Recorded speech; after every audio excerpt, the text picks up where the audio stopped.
Existe um medo que quase ninguém admite em voz alta. Não é o medo da morte, nem o medo do inferno, nem o medo do fim do mundo. É um medo mais profundo, mais silencioso e mais difícil de explicar.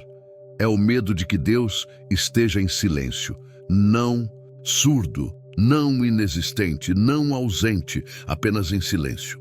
Muitas pessoas continuam orando, continuam buscando, continuam tentando manter algum tipo de fé, mas dentro delas cresce uma sensação estranha de vazio, a sensação de que as palavras não passam do teto, de que ninguém está realmente ouvindo, de que algo mudou, mesmo sem saber exatamente o quê. E então nasce a pergunta mais perigosa de todas, aquela que quase ninguém tem coragem de formular por completo. Será que Deus ainda se importa comigo? Ou será que eu fui deixado para trás espiritualmente sem perceber? Quando Deus fala, há confronto. Quando Deus corrige, ainda existe esperança. Quando Deus disciplina, ainda existe propósito. Mas quando Ele se cala, nasce o vazio, nasce a dúvida e nasce o medo de estar sozinho no universo. O silêncio de Deus não começa no céu, ele começa dentro do ser humano.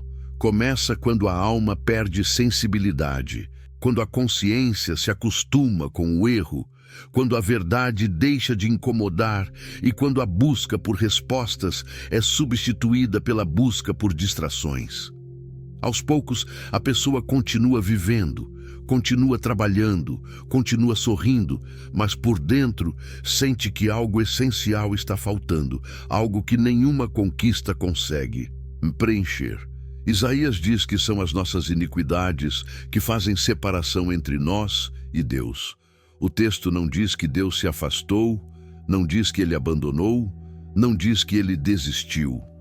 O texto diz que algo foi colocado no meio, como um muro invisível construído com escolhas, hábitos e comportamentos que se repetem até se tornarem normais.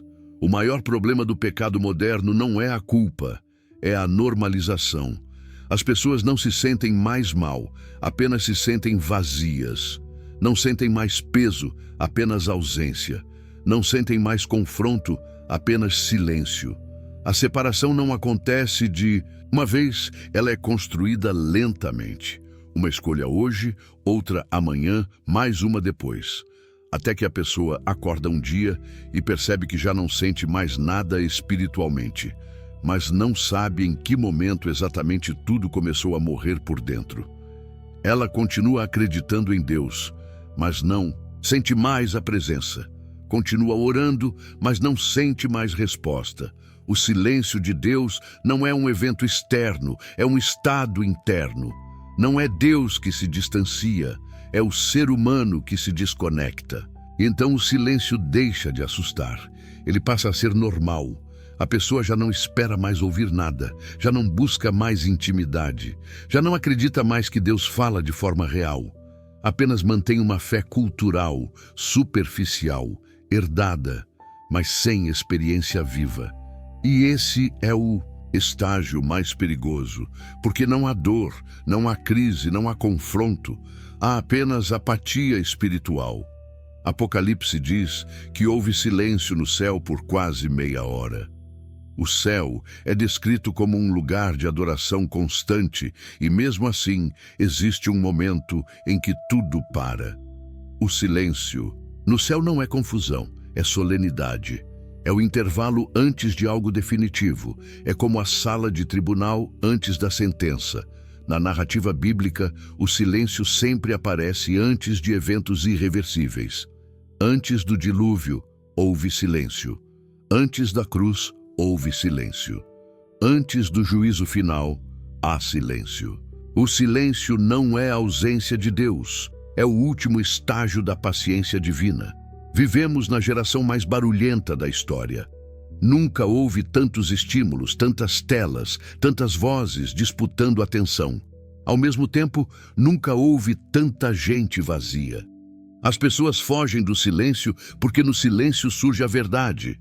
Quando tudo fica quieto, surge a pergunta que ninguém quer responder: quem eu sou quando ninguém está me vendo? A maioria das pessoas sabe exatamente o que as afasta de Deus. O problema não é ignorância, é resistência. Mudar exige desconforto. Abandonar vícios exige dor. Por isso muitos preferem manter uma fé superficial. Quando alguém se acostuma a ignorar a própria consciência, Deus se cala, não como castigo, mas como consequência. E então surgem os sintomas: ansiedade sem causa clara, tristeza sem motivo específico, sensação constante de estar fora do lugar. A pessoa tenta preencher isso com pessoas, com prazer, com dinheiro, mas nada se sustenta, porque o vazio não é emocional, é espiritual. Talvez este seja o momento mais perigoso da história humana. Não quando Deus fala, mas quando Ele observa. O problema do silêncio não é que ele machuca, o problema do silêncio é que ele anestesia. O maior risco do silêncio não é o abandono, é a acomodação. Quando a alma se adapta à ausência, quando já não sente falta, quando já não espera resposta.